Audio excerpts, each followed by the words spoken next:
This next speaker is a design lead at Norbert Health and is transforming care for seniors. Her talk is going to leave AI going, oh, the humanity. Please give a warm welcome to Anna Oh.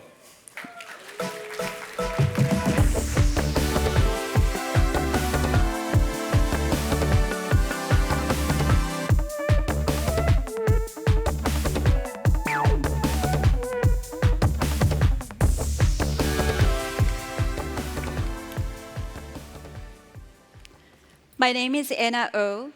I lead product and design at Norbert Health. We build a robotic care system for seniors at nursing home. When you hear robotics, you might picture something like this. Sleek, futuristic, humanoid, promising. I'm genuinely excited about them. But our robots look nothing like this. No arms, no legs, no futuristic body yet. Maybe not the robot you wanted to see today. But this one is real, living inside the nursing homes, meeting patients every day, even right at this moment. AI is leaving the browser and entering human environments. After a year building physical AI for seniors, I kept seeing the same patterns. Eventually, I gave those patterns a name, human system. This is what I want to talk about today. But first, why robot? Why seniors? And why now? Because the world is aging. By 2030, more than 1 billion people will be over 65.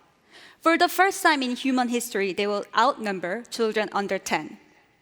That is only 4 years away. In 4 years, 21% of Americans will be over 65. I know a lot of folks here are from Europe. You are even higher, 24%. And there's a 26%. You might be wondering who's this winner. That is South Korea, where I originally came from. We Koreans love winning, but this time we went way too far. In 7 years, Korea will be super aged society. Now look at the people taking care of them.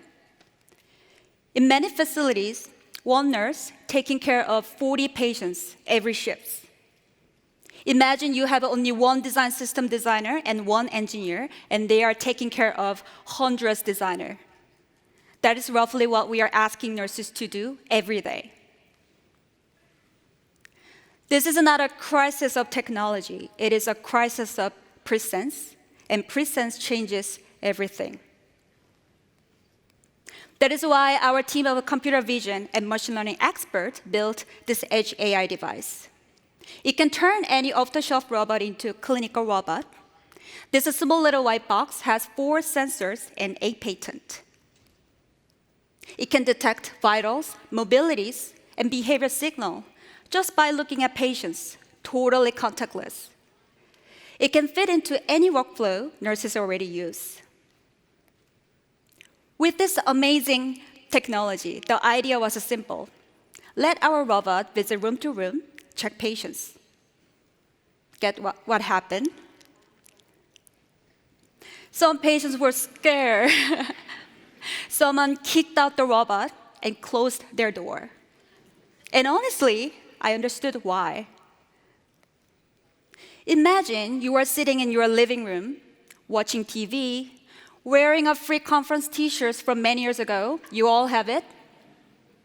And all of a sudden, a robot walks in quietly and gets closer and closer and start staring at you.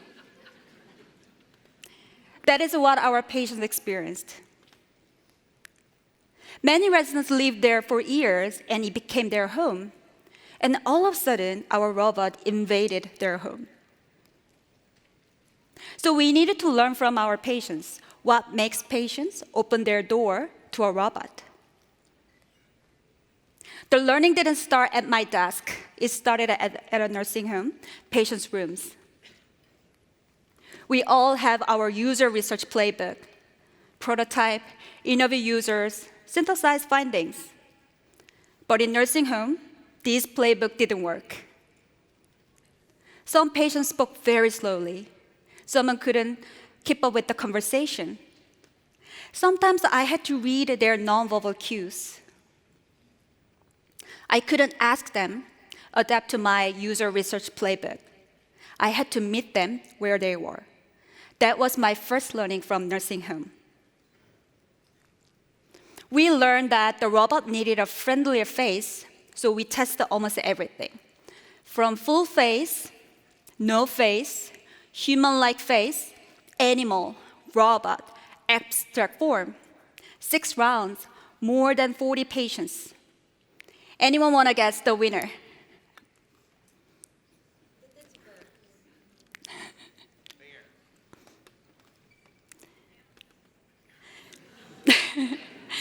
The teddy bear won every single round. Actually, I brought some teddy bears to share, so if you guess the bear, come find me after my talk. I'm going to share with you. So after we added a teddy bear face into our robot, patients started calling it Norbert, not a robot, not a machine. So the teddy bear face taught us what patients needed before they could trust a machine.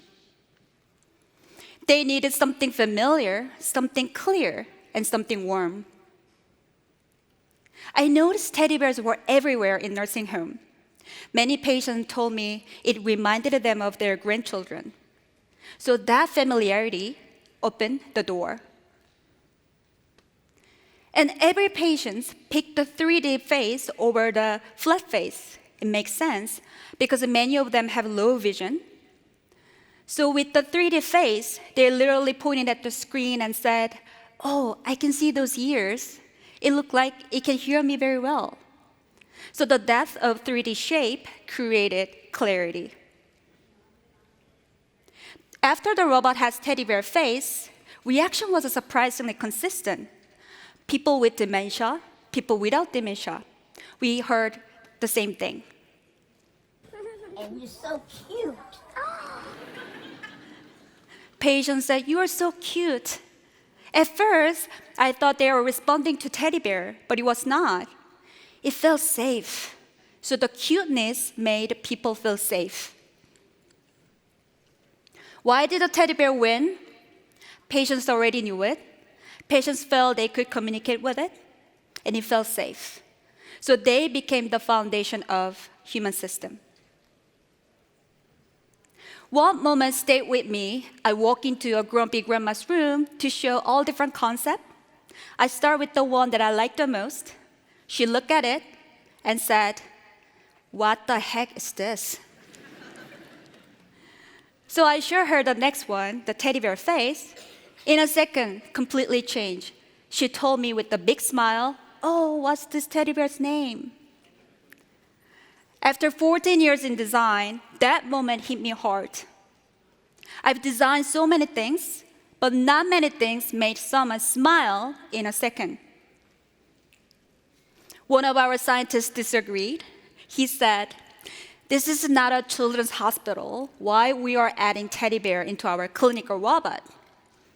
Honestly, I agreed. I wanted to have something cool, something design community would appreciate. The teddy bear face was far from my taste, but it was much closer to our patients. So that made me think, what does good taste actually mean? Here, what the teddy bear taught me. Taste does not come from the design community.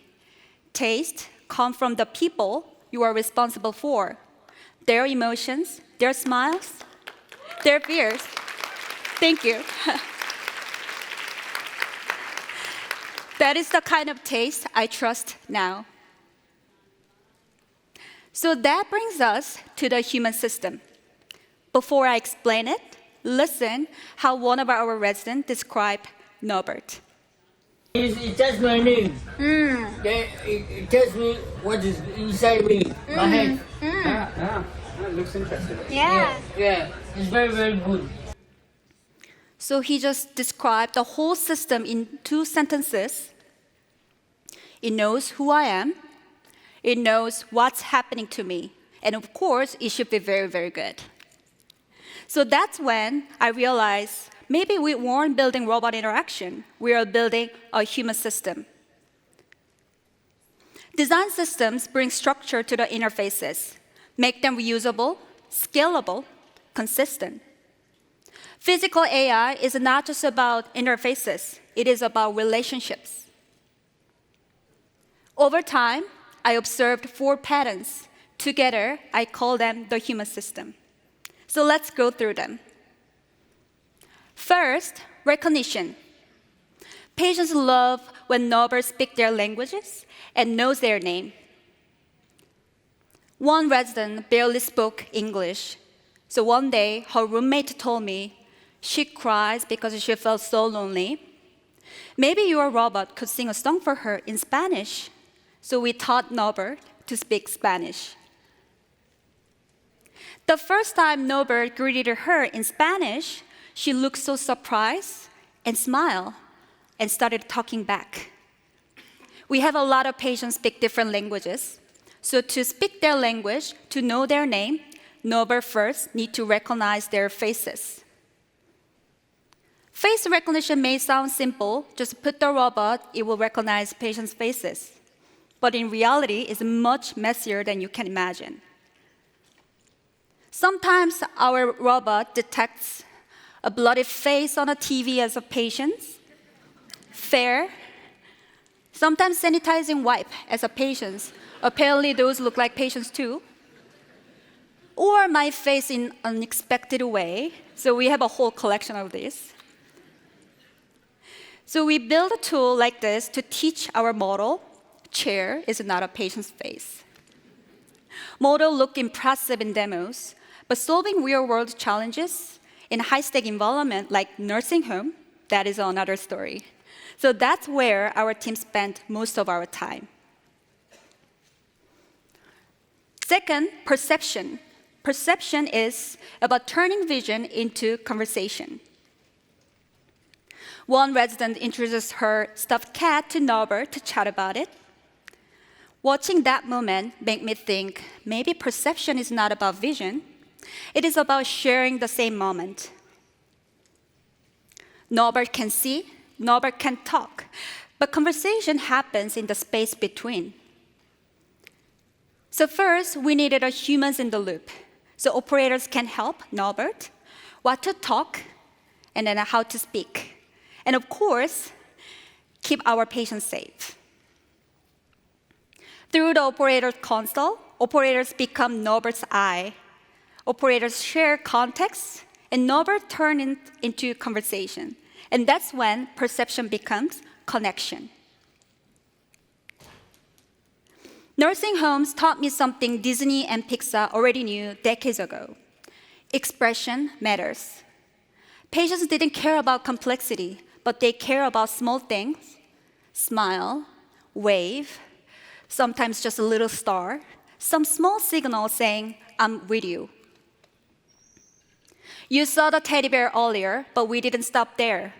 We tested different eyebrows, different cheek, different expression. Not because we wanted to have a much more cuter one. Patients reacted differently to each one. And we found the one felt most safest. Here, I'm testing a prototype before it meets our patients. Today, Norbert mirrors simple gesture through our scene intelligence. If you nod, it starts nodding. If you give a thumbs up, it does the same. And if patients smile, it smiles back. So Norbert doesn't just talk, it uses expression and mirroring. Recognition creates identity. Perception creates shared reality. Expression creates emotional connection. Continuity creates long-term relationship. Without continuity, all interactions start from zero. Our first version of Norbert always started in the same way. Hi, I'm Norbert. Can I check your health? The first visit. A week later, and a month later, it kept introducing again and again. At some point, our patients were, I know you're Norbert, stop it. So we had to teach Norbert where it was in a relationship. Day 1, Norbert introduced itself and explained its role. By day 5, Norbert skipped the introduction and started with something what it sees. And the third visit on the same day, it starts with, I'm so sorry to bother you again. Can I just do one more check-in? The continuity changes how it approaches you. So we built a tool to see how Norbert approaches each patient. Because the continuity is especially matter when the AI is the one initiating interaction. Recognition, perception, expression, continuity. Together, they form a relationship model. And I believe this will be matter anywhere AI enters human environments. 98% of the patients accept Norbert. Without acceptance, there is no data and no measurement. The human system isn't just about soft skill. It is about the foundation the technology depends on. We are living through an acceleration cycle in AI. Faster tools, faster agents. Every week, there's a new model. But humans don't adapt at the same speed, especially people aging in nursing homes. Working with seniors didn't make me more interesting about acceleration. Make me more interesting about human adaptation. Because the people who needed AI the most were often least able to adapt to it. AI industry is optimizing for speed, as we all know. But what happened if someone in the other side move at different pace? Someone need more time to trust, more time to respond, more time to open their door. Someone is lonely, confused, and deserved dignity. Looks familiar. The same robot that I showed you almost 20 minutes ago. The form factor matters, of course. The models matter. But they don't open patient's door. What opens patient's door is the human system that gives technology meaning. Before one resident was discharged, she talked to Norbert like this. I love you, Norbert. I will never forget you. Can I give you my number so that you can call me sometimes? To me, that was the result of a human system, a relationship she wanted to continue. Many of us here building relationship between AI and humans, so I will leave you with this. Beyond the design system, what is your human system? Thank you so much.